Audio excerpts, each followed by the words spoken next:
Welcome once again to Lehto's Law. Here's Steve Lehto. Been a lot of stories about AI lately, including AI being used in court. And interestingly, a court system itself attempted to use AI and had bad results. Kevin sent me notes. Steve, check this story out. It's from Alaska. NBCnews.com and Jared Perla wrote this. Alaska's court system built an AI chatbot. It didn't go well. Dealing with a loved one's belongings after their death is never easy, but as Alaska's state courts have discovered, an inaccurate or misleading artificial intelligence chatbot can easily make things worse. For more than a year, Alaska's court system has been designing a pioneering generative AI chatbot termed the Alaska Virtual Assistant, or AVA, to help residents navigate the tangled web of forms and procedures involved in probate, the judicial process of transferring property away from a deceased person. So if someone you know dies, their estate might go through probate, and probate is how stuff gets distributed. And there's more to it than that. It's a whole field of law. But what was meant to be a quick AI-powered leap forward in increasing access to justice has spiraled into a protracted year-long journey plagued by false starts and false answers. AVA was supposed to be a 3-month project, said the consultant with the National Center for State Courts, who has worked on and witnessed this process. We are now at well over a year and 3 months, but that's all because of the due diligence that was required to get it right. See, prior to this, they hadn't gotten it right. Designing an AI solution has illuminated the difficulties government agencies across the U.S. are facing in applying AI systems to real-world problems where truth and reliability are paramount. With a project like this, we need to be 100% accurate, and that's really difficult with this technology, says the administrator of the Alaska court system and one of AVA's project leaders. I joke with my staff on other technology projects that we can't expect these systems to be perfect, otherwise we'd never be able to roll them out. Once we get the minimum viable product, let's get that out there, then we'll enhance it as we learn. But she thinks the chatbot should be held to a higher standard. If people are going to take the information they get from the prompt and they're going to act on it, and it's not accurate or not complete, they really could suffer harm. It could be incredibly damaging to that person, family, or estate. So this shows what kind of problems there are running AI in a situation where it's extremely important that it be accurate and correct. So they envisioned the AVA project as a cutting-edge, low-cost version of Alaska's family law helpline, which was staffed by people and provides free guidance about legal matters ranging from divorce to domestic violence protective orders. Our goal was to basically try to replicate the services with the chatbot that we would provide with a human facilitator, i.e., they'd like to replace the humans with chatbots. How did it go? Not well. So there was an initial grant to get AVA off the ground as part of its growing work on AI. The chatbot has been technically developed by a lawyer and law professor who launched a law-focused AI company and designs legal AI tools. Now here's the question. How good does this thing do? Well, couple things. Many commentators and researchers have illustrated how certain models or versions of AI systems behave in different ways, almost as if they adopt personas. Researchers and even users can alter these personas through technical tweaks, as many ChatGPT users found out earlier this year when the open AI service fluctuated between personalities that were either gushing and sycophantic or emotionally distant. I hate it when my AI is emotionally distant. Oh, hug me. Other models are known for having looser guardrails and increased willingness to embrace controversial topics. So one of the stories that they have here is the problem that this thing had with hallucinations. Now, you might say, wait a second.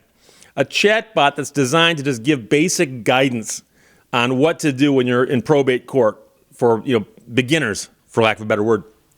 What could go wrong? Well, this is a quote. We had trouble with hallucinations. Regardless of the model, where the chatbot was not supposed to actually use anything outside of its knowledge base. For example, when asked, where do I get legal help? Its response was, there's a law school in Alaska. Look at the alumni network. Now, it's like, I need medical help. There's a medical school. Go find graduates. No, there's a law school in Alaska.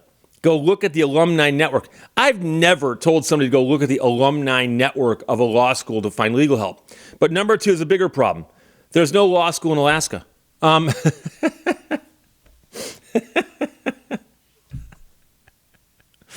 One of my best friends from high school, a guy I've known since 5th grade or 6th grade. I think 6th grade is when we met, 6th grade.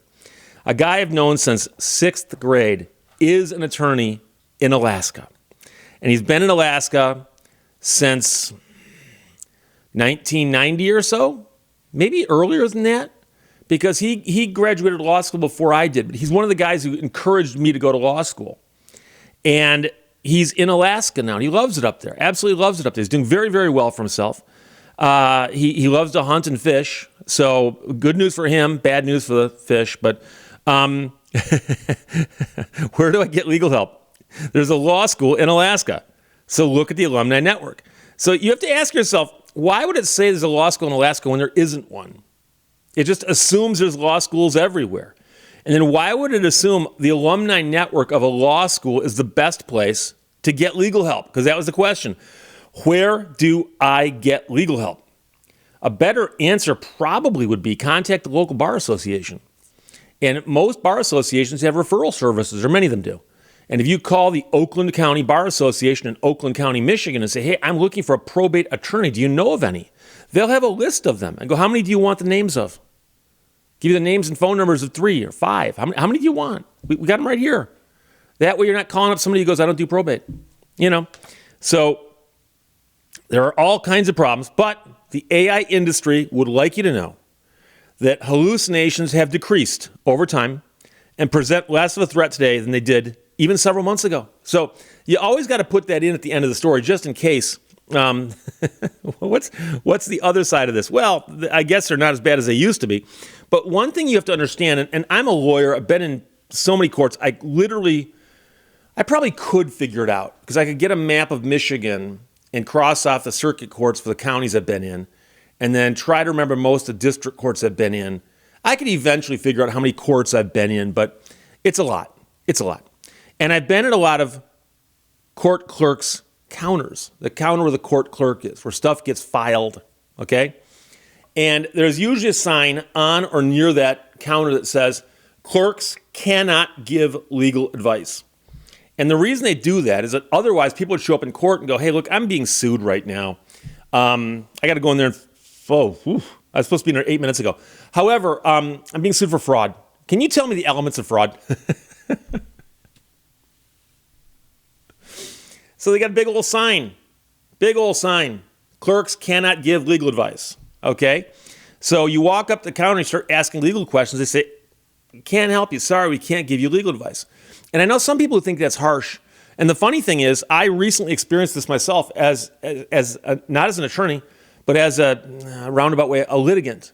And that is, I had to file some documents in a probate court, not in Alaska, but in Michigan. And I had some documents that needed to be filed with the court. So I walked up to the counter. Young man walks up, looked about high school age, but I'll give him the benefit of the doubt. Maybe he was over 20, I don't know. And I go, I'm here to file these. And he looks at them and he goes, okay, and he names a filing fee. And I say, are we all set? He literally looked at me with that blank expression like, and I said, I'm not asking for legal advice. I'm a lawyer. I understand you can't give me legal advice. But we're all set? And he wouldn't even acknowledge that our transaction could be done at that point. Now, I knew it was, but apparently he was concerned that if he had said, yes, we're all set, that later I'd come back and go, he told me we were all set when I handed in that document that he hadn't read that turned out to be wrong. And all I was expecting him to say was to glance at it and go, yeah, this is what most people come up here and hand me. I wasn't expecting, I was literally just, sure, yeah, uh-huh. But apparently he's been chewed out as in, don't say anything. I don't think he even said thank you. Or you're welcome. I handed the things to him. I go, is there a fee? And he tells me what the fee is. I'm like, okay, we're all set. Okay, Okay, so my point is that courts, up until AI was invented, generally speaking, don't give legal advice. Apparently, some courts have got phones you can call to get legal advice. My question for you is, what kind of legal advice do they give on the phone, on the helpline?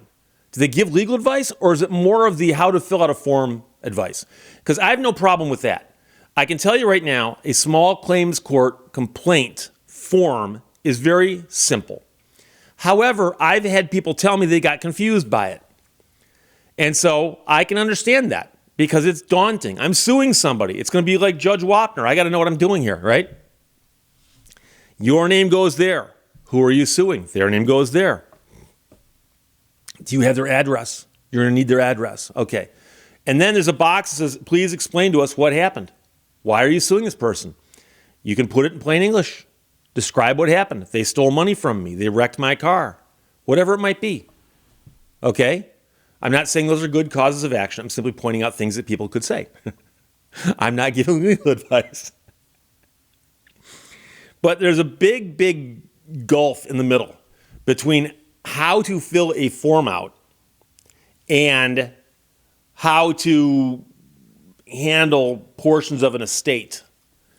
And I'm wondering where it fell in the middle, because the one thing that a human can do that a chatbot can't yet is a human can spot the question that is beyond the scope of the helpline's reason for being.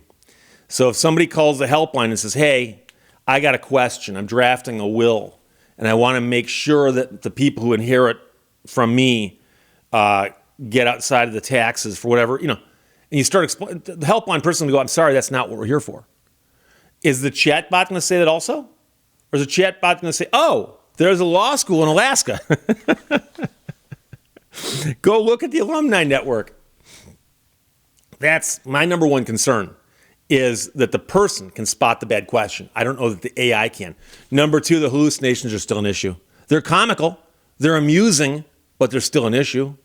So that's the situation with Alaska and their court system attempting to build an AI chatbot to help litigants with probate, which, by the way, is not where I would have started the project, because there's a lot of weird stuff happening legally in probate compared to regular court. But, that's another thing altogether. It appears to still be a work in progress. So, Kevin, thanks for sending it from NBCnews.com. Jared Perlow wrote that. Alaska's court system built an AI chatbot, and it didn't go smoothly. Who'd have guessed? Questions or comments, put them below. Let's talk to you later. Bye-bye. Thank you for watching Lehto's Law. That's a terrible idea. When do we start?